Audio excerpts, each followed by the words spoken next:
Another 5-minute mystery.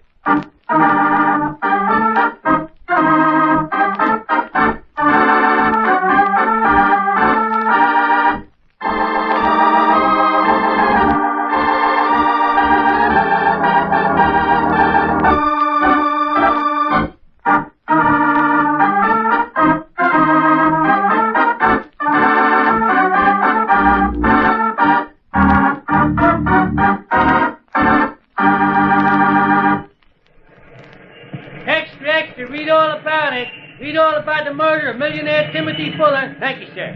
Timothy Fuller murder unsolved. Read all... Who shall I say is calling, sir? Jack Curtis of the Evening Record. Oh, yes, Mr. Curtis. If you will follow me, sir, Mr. Fuller will see you.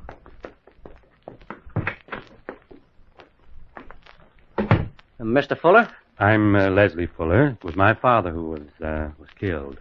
According to reports, the case isn't progressing so well. No, it isn't, Mr. Curtis. Seems to be a complete mystery as to who could have killed my father. I wonder if it might be possible for me to talk with the other members of the household. Oh, yes, of course. There's just my sister Barbara, Barton the butler, and myself. Did you ring, sir? Oh, yes, Barton. Mr. Curtis would like to talk to you and my sister. Will you go for her? She's in a room. Yes, sir. Mr. Fuller, were you at home the night your father was killed? I'm a radio news commentator, Mr. Curtis, and at the time my father was killed, I was on the air. Oh, I don't believe I've ever heard you on the radio, Mr. Fuller. It's quite possible that you haven't, Mr. Curtis. My commentaries are broadcast in shortwave, unless you had a shortwave receiver. Oh, yes, yeah, of course. Did you want to see me, Leslie? Oh, yes, Barbara. May I present Mr. Curtis of the Evening Record? He wants to ask you some questions. How do you do, Mr. Curtis? Oh, how do you do? You remain also, Barton. Yes, sir. Where were you at the time Mr. Fuller was killed, Barton? I was in the kitchen, sir. I was helping cook polish the silver.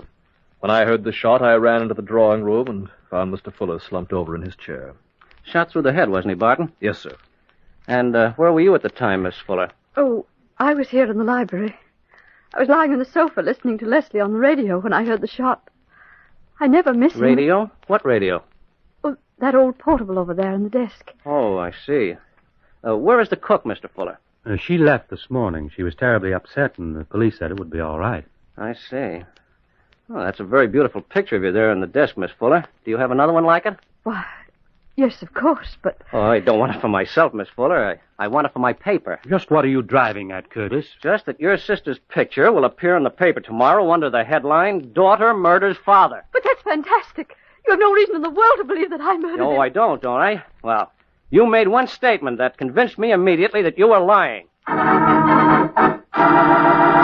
What was the statement that led Curtis to believe that Barbara was lying? In a moment, we'll let you know. But first...